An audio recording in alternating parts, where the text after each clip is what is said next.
Monggo-monggo rencang-rencang sing umroh supados ten ngajeng insyaallah. Kemarin itu ada beberapa cerita di waktu umroh. Di antara ceritanya kita ketika di Madinah didatangi oleh kerabatnya Sayyid Muhammad Al-Alawi Al-Maliki ke kamar, datang ke kamar. Beliau profesor doktor ahli sejarah. Ngobrol panjang lebar, terus ngundang saya dengan jamaah ke rumah beliau. Akhirnya kita datang ke rumah beliau, sebagian jamaah 50-an orang. Cerita ke sana kemari, ada satu cerita yang memang keahliannya Syekh ini adalah sejarah Madinah. Mengajar di Universitas Madinah sampai 40 tahun mungkin. Sekarang sudah pensiun, umur 80 tahun. Setiap Sayyid Muhammad pergi ke Madinah, nginepnya di rumah beliau. Dan kerabat sama-sama Al-Hasani. Di antara isi cerita, sebetulnya ini mau kita sampaikan di Maulid. Tapi di sini pun juga nggak apa-apa. Kesimpulannya, selepas zaman Nabi Nuh diselamatkan dengan 40 pasang, di dunia ini yang tersisa hanya cucunya Nabi Nuh, wa ja'alna dzurriyyatahu humul baqin. Maka anak cucu Nabi Nuh ini yang menguasai dunia. Termasuk yang menguasai negeri-negeri Arab, termasuk yang menguasai Madinah sekarang ini. Namanya zaman Amalikoh. Itu sekian abad begitu itu. Lah generasi selepas Amalikoh adalah Tababi'ah. Para raja-raja Yaman, Tubba, yang diceritakan dalam sebagian ayat Quran namanya Tubba. Wa qaumu Tubba, dan kaumnya raja-raja Yaman. Raja-raja Yaman itu di antara kekuasaannya adalah Madinah. Dan raja-raja Yaman ini adalah ahli kitab. Dan ahli kitab di Yaman itu adalah Yahudi. Maka di sekarang pun di Yaman ada Yahudi. Yahudi Yaman itu memang sudah kuno banget. Yaman ada Yahudi. Maka para tokoh-tokoh agamanya Tuba ini memberitahu kepada raja bahwa akan datang Nabi akhir zaman, tinggalnya di Madinah.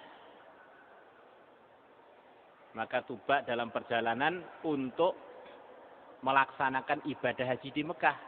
Di tengah perjalanan mesti harus melewati Madinah. Maka Tuba bilang, kalau begitu saya harus menghormati Nabi akhir zaman. Kita harus menyiapkan tempat untuk menyambutnya. Saya yang membiayai semuanya. Akhirnya dibangun rumah untuk Nabi akhir zaman. Ini sebelum ada Aus, sebelum ada Khazraj semuanya. Sebelum ada Bai'atul Aqabah, orang-orang Aus, orang Khazraj siap menerima Nabi kita ke sana. Ini dalam versi yang kuat, pertama kali penduduk Madinah yang beragama justru Yahudi. Datang karena diizini oleh Tuba tadi untuk tinggal di Madinah sebagian. Akhirnya dibangun rumah, singkat cerita rumah itu terbangun, terwariskan sampai akhirnya ketika Nabi kita hijrah, rumah itu menjadi rumahnya Abu Ayyub Al-Ansari. Di rumahnya Abu Ayyub Al-Ansari itu rumahnya Rasulullah yang telah dibangun oleh Tuba beberapa generasi sebelumnya. Kadang-kadang orang bilang nih Madinah ini miliknya Aus, Khazraj miliknya Yahudi, itu ketinggalan cerita. Madinah itu memang miliknya Rasulullah.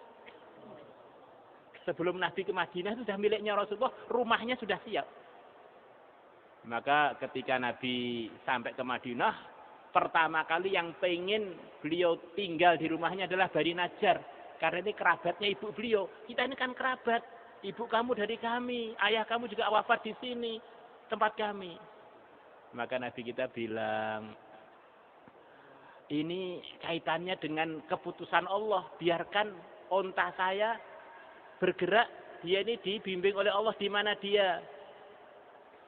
Di situ berhenti, saya akan tinggal di situ. Ternyata berhentinya di rumahnya Abu Ayyub, yang ini dari atas adalah dari yang dibangun oleh Tubak. Kita di rumah beliau salawatan. Lepas itu kita pergi ke Mekah. Tiba-tiba beliau nelpon, saya pengen ikut ke Temboro. Sekarang beliau bersama kami di sini. Satu pesawat. Terus langsung beri duit, saya pengen ke Temboro. Kenapa? Enggak tahu ya, saya pengen. Ternyata, ini guyon ya, sekian banyak orang Temboro pernah datang ke rumah beliau minta duit. Tapi bukan saya ya. Ini ada orang ini, Ustadz ini katanya ngajar di satu madrasah namanya Al-Fatah, minta duit pada saya. Minta dulu. Ada yang sekian banyak masjid dibangun oleh beliau di Indonesia, termasuk sebagian Ustadz itu minta duit pada beliau. Tapi bukan untuk Al-Fatah, untuk dia kaget. Orang sepuh 80 tahun. Diantarkan anaknya sampai airport, beliau tidak mau ditemani anaknya. Saya sendiri. Ya, rencananya besok malam kita suruh bayan markas. Biar cerita-cerita, nanti kita siapkan tarjimnya. Ini membawa berkahnya Madinah. Alhamdulillah. Mungkin kepelet alqa itu kan akhirnya melihat kita ini langsung. Alhamdulillah. Ya kita akhiri majelis dengan baca Fatihah dan sedikit doa untuk diri kita, untuk masjid kita ini, dan untuk Al-Fatah secara umum, untuk umat, biar semuanya diberi yang terbaik untuk akhiratnya, untuk dunianya, khususan para mu'tamirin wal mu'tamirat. Semoga Allah jadikan kampung kita, Al-Masjid ini tempat yang berkah sampai hari kiamat. Majma'an lis-shalihin lil-maqbulin, lid-du'at al-muqarrabin. Ala hadhihi niyyah wa ala kulli niyyatin salihatin al-Fatihah. A'udzu billahi minasyaitonir rajim. Bismillahirrahmanirrahim.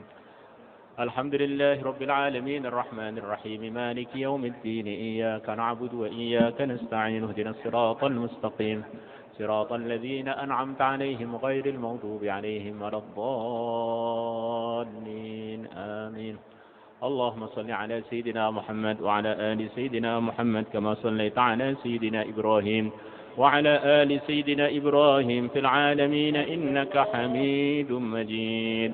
Ya Allah, kebaikan-kebaikan, anugerah-anugerah yang pernah Engkau berikan kepada hamba-hambamu yang saleh, yang salihah, kepada hambamu yang telah haji, telah umrah, kemakbulan, ampunan dosa, terunaikan hajat, dan macam-macam karunia akhirat dan karunia dunia.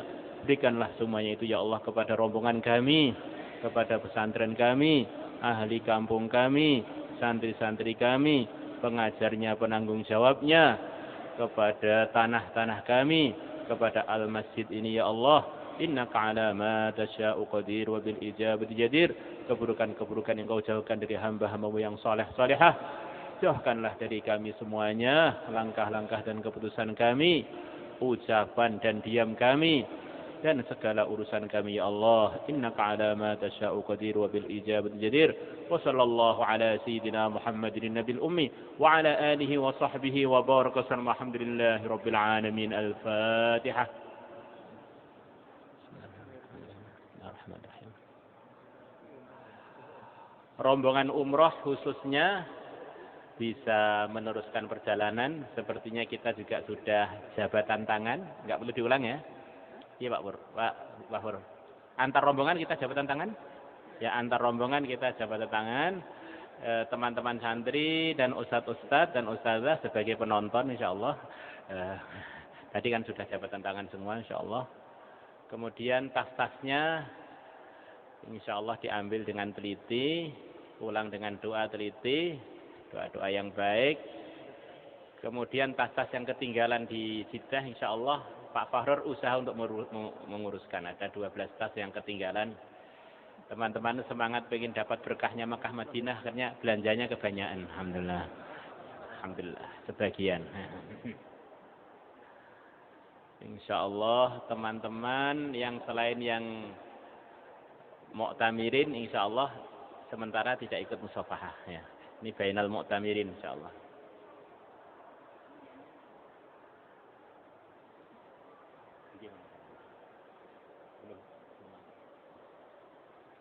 Nanti dalam kali lagi insyaallah.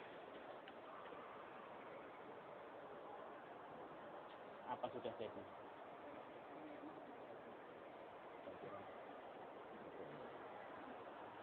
Ini untuk yang perempuan, ini katanya sumber kebaikan itu dari perempuan. Ya. Istri saya yang ada, yang telah kita niatkan bibis itu silahkan antar perempuan dibuat. Kita akan buat undian mandiri, tidak ada kaitan dengan travel.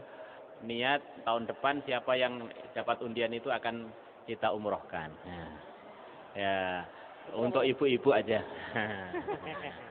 Bapak-bapak nanti kalau sudah didoakan ibu-ibu berangkat semua. Insyaallah. Subhanallah. Antar jamaah insyaallah.